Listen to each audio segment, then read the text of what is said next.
નમસ્તે મિત્રો, હું છું અવિનાશ પટેલ અને આપણી અવિનાશ પટેલ 0007 યુટ્યુબ ચેનલ પર તમારું સૌનું સ્વાગત કરું છું. મિત્રો, તમારા મનમાં ઘણીવાર એવા સવાલ થતા હશે કે સ્ટોક માર્કેટમાં તમારે સ્ટોક ક્યારે ખરીદવો અને ક્યારે એને વેચવો જોઈએ. તો એના માટે જ આ વિડીયો છે. તો આજે આપણે જાણીશું કે ખરીદવાનું કઈ જગ્યાએ હોય અને વેચવાનું કઈ જગ્યાએ હોય. તો એમાંથી આજે આપણે સ્પેશિયલ વેચવા માટે કઈ જગ્યાએ સ્ટોકને વેચી શકીએ એ જાણીશું. તો એને સપ્લાય ઝોન કહેવામાં આવે છે. દુનિયાનું કોઈ પણ માર્કેટ હોય એ સપ્લાય ઝોન અને ડિમાન્ડ ઝોન પર જ કામ કરે છે. તો આપણે ઉદાહરણ સાથે જોઈશું. તો પહેલે વાત કરીએ કે સપ્લાય ઝોન કોને કહેવામાં આવે છે. મિત્રો, સપ્લાય ઝોન એટલે કે પ્રોફેશનલ્સ લોકો પ્રી ડિફાઇન ઓર્ડર અને પ્રી ડિફાઇન ક્વોન્ટિટી સાથે એક એવા એરિયામાં બેસેલા હોય છે કે જ્યાં પ્રાઇસ પહોંચે એટલે તરત જ ત્યાંથી સેલ કરી દે છે, એટલે કે વેચી દે છે સ્ટોકને. તો એ તમને હું અહીંયા ટ્રેડિંગ વ્યૂ પર બતાવું છું. આપણે સર્ચ કરીએ. દાખલા તરીકે રિલાયન્સનો ચાર્ટ લઈએ આપણે.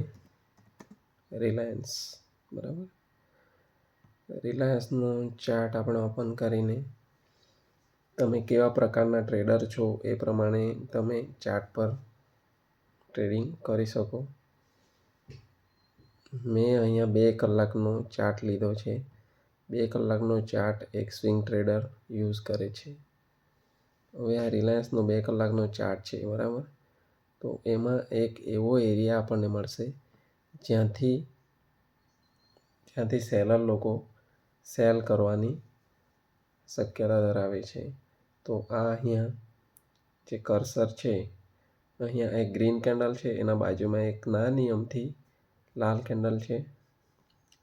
એમાં વીક પણ છે, વીક મોટી છે અને બોડી નાની છે. એના નીચે વધારે વોલ્યુમ આવેલું છે, એક હાઈ બનાવેલો છે. તો આ એક મોટી રેડ કેન્ડલ છે એના બાજુમાં.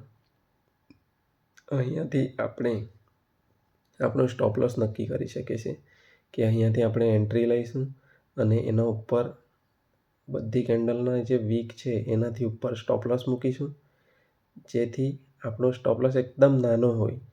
એટલે કે અહીંયાથી આપણે સેલ કર્યું, સ્ટોપ લોસ આપણને મિનિમમ લોસ મળશે. જો આપણા ફેવરમાં ટ્રેડ રહેશે તો આપણને 1:5, 1:10 એવો ટાર્ગેટ મળી શકે છે. તો એવો એરિયા આપણે શોધવાનો છે કે જ્યાંથી આપણને મેક્સિમમ પ્રોફિટ મળે અને લોસ, અગર માર્કેટ આપણા ઓપોઝિટમાં જાય તો મિનિમમ લોસ જાય. તો તમારે જ્યારે પણ તમે ટ્રેડ કરો તો મિનિમમ લોસ જાય એ રીતે તમારે તમારી સ્ટ્રેટેજી ડેવલપ કરવાની છે અને એનાથી તમે પ્રોફિટ પણ સારો એવો મેળવી શકશો અને તમારું જે કેપિટલ હશે એ કેપિટલ સેવ થશે. તો આ રીતે જે સપ્લાય ઝોન તમે આ શોધી બતાવ્યો મેં, એ જ રીતે ડિમાન્ડ ઝોન પણ હોય છે કે એક કેન્ડલ આમ ઉલટી થઈ જશે, એટલે કે આમ યુ આકારનું બનશે. એ ડિમાન્ડ ઝોનનું નેક્સ્ટ વિડીયોમાં હું બતાવીશ. તો સપ્લાય ઝોનમાં આ રીતે સેલિંગ કરવામાં આવે છે, જ્યાં પ્રોફેશનલ્સ પોતાના ઓર્ડર અને સાઇઝ સાથે બેસેલા હોય છે. તો તમારે પ્રોફેશનલ્સને ફોલો કરવું જોઈએ, જેથી તમે મેક્સિમમ પ્રોફિટ મેળવી શકો. અને જો તમારે પણ આ રીતે સેલિંગમાં ભૂલ થતી હોય તો તમે કોમેન્ટમાં લખીને જણાવો કે તમે શું ભૂલ કરો છો. અને તમારા જોડે પણ કોઈ અનુભવ હોય કોઈ સેલિંગ કે બાઇંગના કોન્સેપ્ટનો, તો તમે કોમેન્ટમાં મને જણાવો. અને જે સેલિંગ છે એ હંમેશા જે કરંટ માર્કેટ પ્રાઇસ હોય એના ઉપરથી સેલિંગ થાય છે અને બાઇંગ હંમેશા કરંટ માર્કેટ પ્રાઇસના નીચેથી બાઇંગ થાય છે.